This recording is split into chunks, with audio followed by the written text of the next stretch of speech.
Matteo, Valentina, Noah, Emma, Liam u Ella.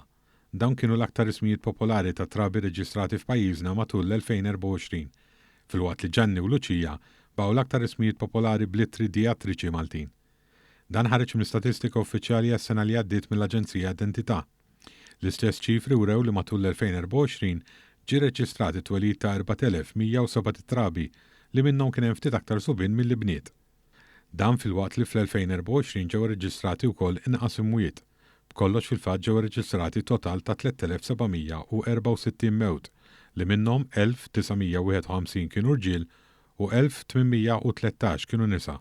L-istatistika miġbura mir-Reġistru Pubbliku ta' Malta turi biċ-ċar li s-servizz offrut mill-fera li identità għandha fl-Isptar Mater Dei jibqa' mill-aktar infittex mill-pubbliku ġenerali. Fil-fatt ma' 90% ta' twelid kollha u kważi 60% tal-imwiet matul l-2024 ġew innotifikati f'dan l-uffiċċju.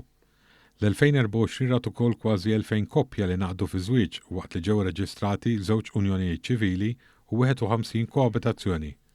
Matul l-2024 Reġistru Pubbliku ħareġ aktar minn 73,000 ċertifikat ta' twelid, żwieġ u mwiet, żieda ta' 4,777 fuq is-sena qabel u 811 ċertifikat ta' stat ħieles.